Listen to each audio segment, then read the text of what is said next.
Morning! Titi?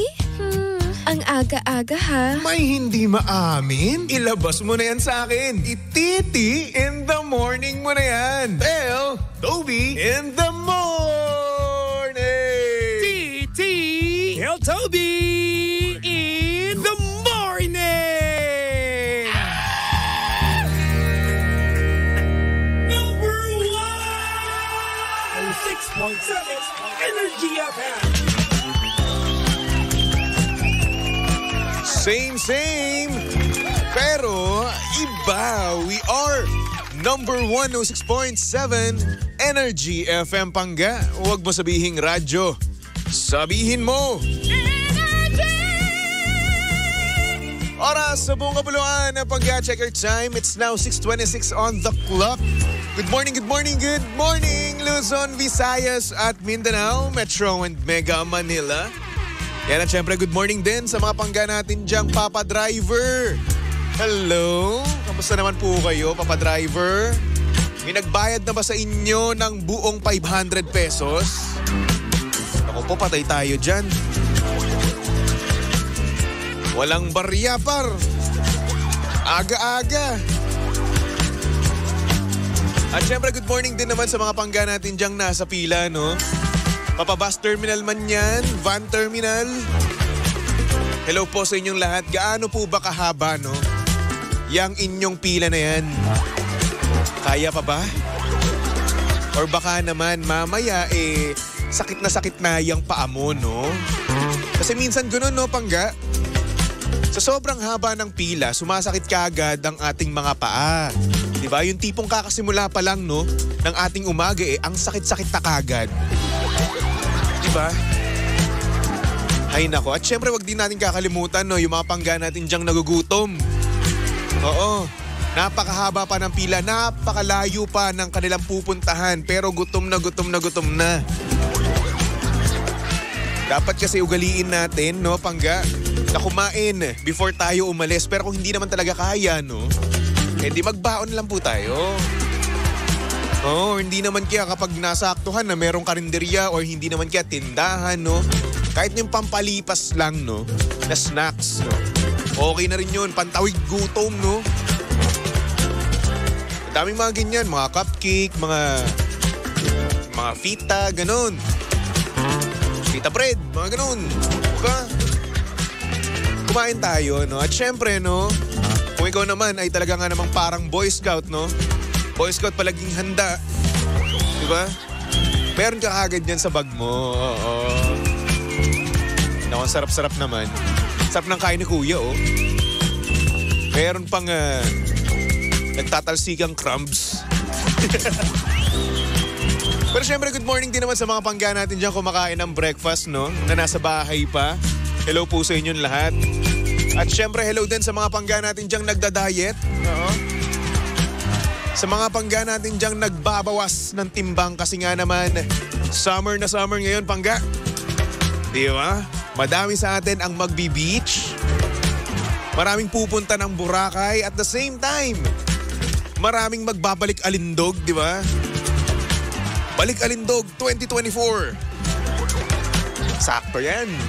Pero alam mo, no, pangga, meron akong alam na makakatulong sa'yo para makabawas. Makabawas sa timbang mo. Siyempre, ito ay MX3 Tea with Pandan. Ayan. Alam nyo ba, ang MX3 Tea ay gawa sa dahon ng mangosteen na hinaluan ng pandan para mas refreshing sa panlasa. At syempre nakakatipid din to dahil ang isang sachet ng MX3 Tea ay good for 1 liter of water. It's either hot or cold, kayo na ang bahala dyan. Syempre maaari nyo rin itong dagdagan ng lemon or honey for added flavor para naman mas ma-enjoy pa ng buong pamilya. Diba? Kasi nga naman ang tea ay makakatulong para ma-detoxify o malinis ang ating katawan from any toxins. Kaya naman pangga, para sa iba pang katanungan, no, bisitahin lang naman ang kanilang website na mx3ph.com or tumawag sa 0918-888-8693. Kaya kung gusto mo pumayat, magbawas, Ayan, MX3T with pandan, okay? Sakto-sakto. Para sa mga nagpapa-abs. Oo, sa mga kagaya kong merong kapustahan, no? Para sa abs yan. Hanggang kailan natin lolokohin mga sarili natin, no? Hanggang kailan natin matitiis na hindi kumain, magbawas. Para alam mo maganda rin naman yun, no? Parang nga naman healthy living na tayo, no, Pangga? Kasi minsan, no, parang lagi tayong ubos. O parang lagi tayong pagod, parang lagi tayong inaantok, no? Kapag tayo nag-exercise, wala, energetic ka eh. Diba? Kaya naman, exercise tayo, no? Hindi lang para sa profile picture, no? Kasi yung iba ganun ginagawa, no? Nagpapapayat, tas magbi-beach, tapos ipo-profile picture. Tas after that, no? Kapag nagawa na nila yon, no? Wala na. Back to Samgyup ulit. Ganun din ako eh. Na-achieve ko lang yon, yung goal ko before, no? Na magkaroon ng abs, no? Then after that, wala na.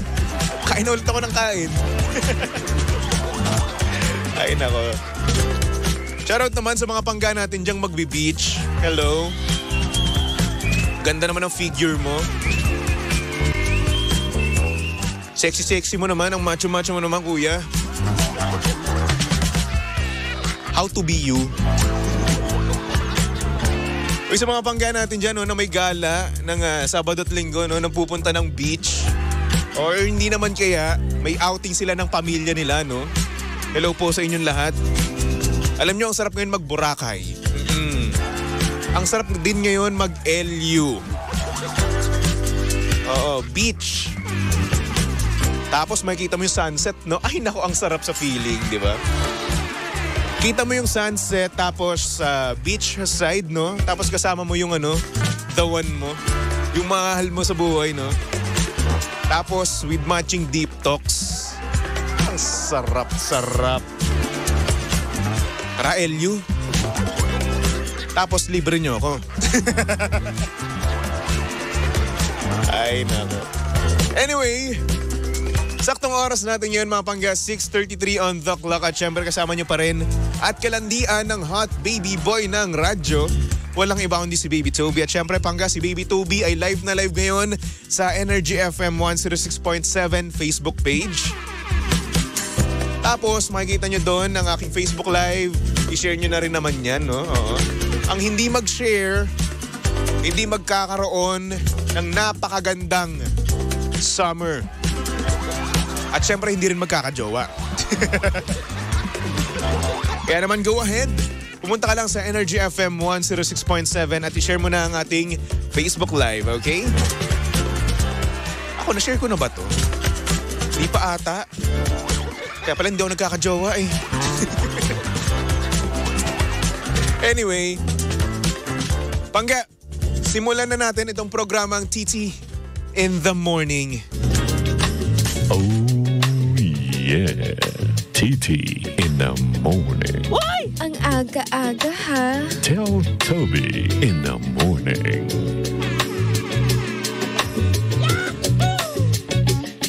Good morning sa mga pangga natin dyan. Nakasalukuyang may happy hour. Ay, sarap. Umagang umaga. Sabi ni Eko, ayan, titi na. Tell Toby kasi, kayo naman. At sa mga gustong manood, no, sa ating mga Facebook Live, no, go ahead, pumunta kayo sa Energy FM 106.7. Or kung hindi naman, lakasan nyo na ang inyong radyo. Maliwanag. Itong ating sender for today ay isang napakagandang babae. Oh, nakita yung picture eh. Itago na lang natin siya sa pangalang Barbs. At ang sabi niya dito, DJ Toby, paano ko ba sasabihin na gusto kong ihagis-hagis niya ako sa bed? Ang hirap kasi hindi ko ma-enjoy. Ang soft ng jowa ko. Gusto ko kasi yung sinasakal ako at kung ano-ano pa. Pero syempre dahil mahal ko siya, tiis-tiis muna ako. Hanggang sa matuto siya at turuan ko. Ayun lang naman, Baby Toby. Maraming salamat.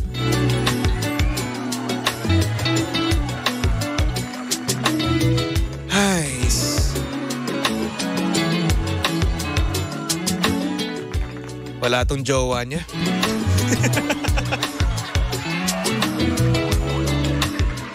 Ay, nako. Sabi ni Jesper, in-stock. O, hindi ko ni-stock, ha? Nakikita mo kasi yun, diba? Kapag nag-send sa'yo ng message, no? Sa Facebook page mo, makikita mo kagad yung picture niya. Tapos doon pa lang, makikita mo na, maganda siya, diba? Eto, parang ang sama-sama akong tao. Hindi ganoon, hindi ako nang in-stock, ha? Parang ang creepy-creepy ko. Nakita ko sinabi ko lang katotohanan, maganda siya, oh. Pero yun na nga, no? Si ating gusto niya ng hard. Yung tipong binabalibag siya, sinasakal and whatsoever. Sabi ni Eko, nakakatawa naman yung ihagis-hagis, laruan. Pero, meron talagang mga ganun, no? Na ganun talaga yung gusto. Rough. Kasi nga naman, nakakadagdag yun, no? Nakakadagdag yun sa inyong mga ginagawa. Diba? Pleasure. Diba? Sabi ni Dre, ikaw ba, Tobes? Marunong ka ba? Magkama-kama? Di ko alam yun,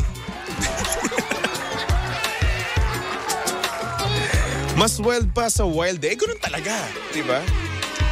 Hindi rin naman natin masisi kung yung preference niya, di ba? Oo. And hindi rin naman natin masisi itong kanyang jowa, no? Baka mamaya, gusto niya lang talaga yung kalmado, no? Kalmadong alon.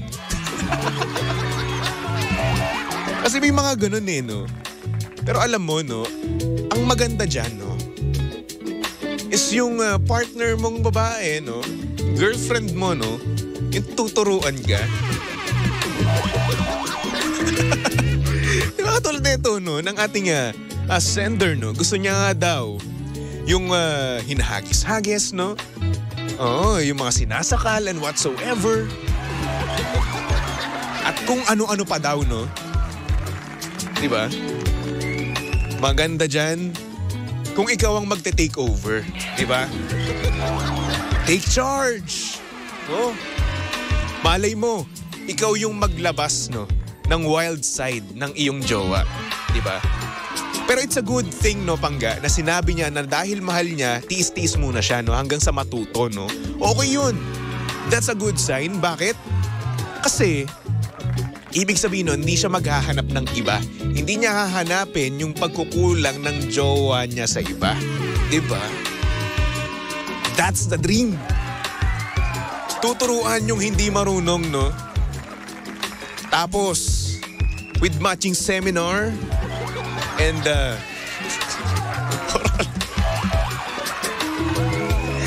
ay nako, sabi ni Richard, pang hardcore, of course. Yung mga gusto talagang ganyan, no? Kanya-kanya tayong pantasya, di ba? Napanood niyo ba yung 50 Shades of Grey? Alam niyo, maraming, nagulat ako, no? Na maraming pala talagang may gusto ng ganun. Oo. Kanya-kanya tayo.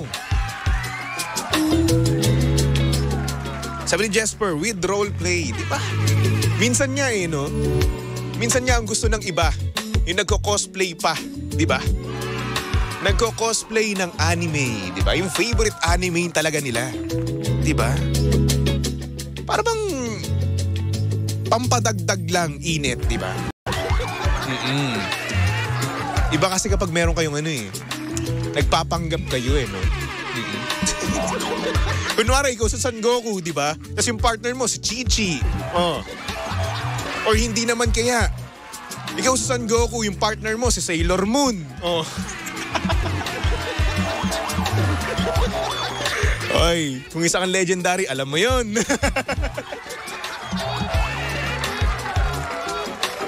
Di ba? Ganon. Mag-cosplay kayo. Kung mahilig naman siya sa Naruto, di ba? O mag-ano ka, mag-Tsunade ka. Hinata, mga ganon. Si Jesper, alam alam yung yung Son Goku tsaka Sailor Moon.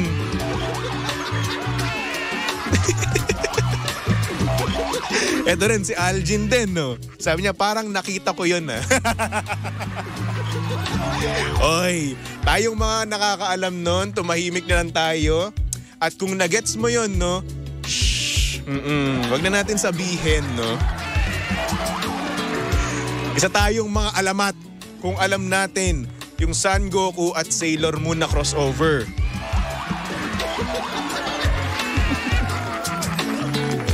Diba? Sabi ni Richard, dami na alam ni Toby. Sabi, good boy. Uy, good boy talaga ako. Meron lang talaga na nagsasabi sa akin nito. Si Lindsay po talaga. Si Lindsay po ang master ko sa mga ganyang bagay. Si Lindsay po ang aking sensei. Diba? Dami ko natutunan doon. Ay nako. Anyway, dito sa ating sender, no? Good luck sa inyong dalawa, sa inyong adventure. Adventure sa inyong buhay-buhay, no? At kung gusto nyo naman ng wildlife, then go, pag-uusapan nyo. Or hindi naman kaya, gaya ng sabi mo, turuan mo. Teach me how to doggy. Di ba? Ay, nako. May nagpapa-shoutout dito. Hindi ko naman mabasa yung pangalan mo. Sabi niya dito, Baby Toby, pansinin mo naman. Pa-shoutout po ako. Ano ba pa kasi pangalan mo? Pangalan mo kasi ... eh. Ano kita ma-shoutout? Ay nako. Sabi ni Echo, the best duo pagdating sa kanya. Di ba? Pero yun na nga, no, sa mga pangga naman natin dyan na may pantasyang iba, no, na kung saan with his or her partner din naman, no, pero gusto nila yung cosplay, gusto nila yung rough, no, yung minsan naman gusto naman nila yung soft lang din naman, no. Pag-usapan nyo kung ano yung gusto nyo mangyari, di ba? So hindi nyo pag-uusapan, no, parang hahanapin nyo pa yan sa iba. So might as well, no, with each other na lang. Turuan nyo mga bagay-bagay. Turuan nyo kung ganito ba yung gusto nyo, di ba? Para alam niya, aware siya. Align kayong dalawa, di ba? Kasi syempre, di ba? Kapag nagagawa niyo yan, nag-uusap-usap kayo ng mga gusto nyong bagay no, na nangyayari, no? Mas mag-strengthen ang inyong bond mismo. Tapos para kayo magkakaroon pa niya ng inside joke, di ba? Na kayo lang dalawa ang nakakaintindi. Diba? Yung tipong mapapaano lang kayo mapapangiti na lang talaga kayo Ginawa natin yun. Ganun. Diba? Ay nako. Mapangalan nung ating sender? Barbs. Ayan, si Barbs. Barbs, good luck sa inyong dalawa, no, ng boyfriend mo. At sana naman mapagbigyan niya or matuto siya sa kung ano man ang gusto mo. Pero kung hindi, you know where to find me. Just! Oy, charot lang Pag-igihan nyo sana mas maging okay pa, no, ang inyong pagsasama, no. Hindi lang syempre sa kama, no. Hindi lang syempre sa bed, no. Pati na rin sa inyong pagde-date and whatsoever pa, kinemerut. Ay nako. Anyway,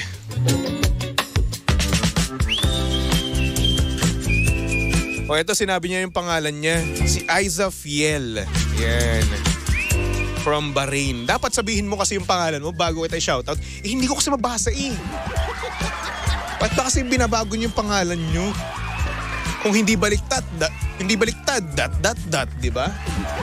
Yung iba ginagawang ibang character, Japanese character, Korean character, Chinese character, mga ganun. O hindi naman kaya Arabic, no? Tapos magpapa-shoutout. Tapos kapag hindi na shoutout, magtatampo. Hindi ko naman mabasa kasi pangalan nyo Paano naman yun? Manguhula ako. O sige, ikaw si Tiburcio. Okay na yun. Charot. Hey, good morning po sa inyong lahat. Sa mga pangga natin dyan nanonood sa ating Facebook Live. Hello po sa inyong lahat.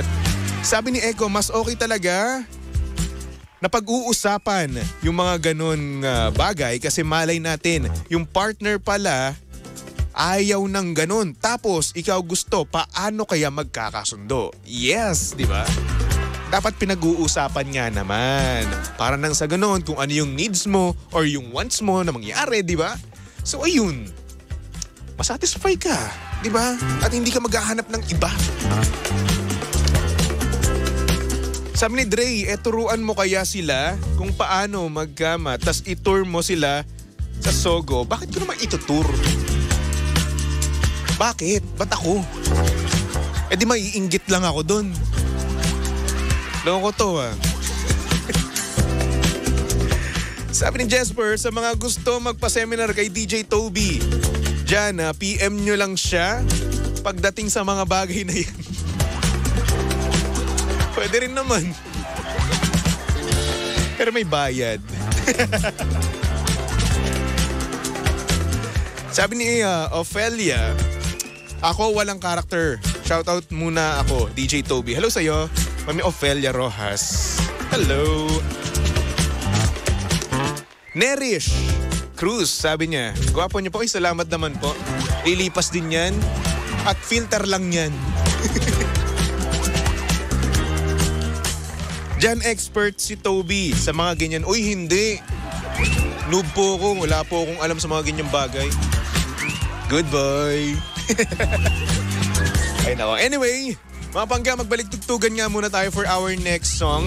Para to sa mga pangga natin nga, mamahalin ka kahit na sa susunod na habang buhay. Yan. Sana all. Tumutok lang dito sa estasyong same pero iba. BR number 106.7 Energy FM Pangga. Huwag mo sabihing radyo, sabihin mo.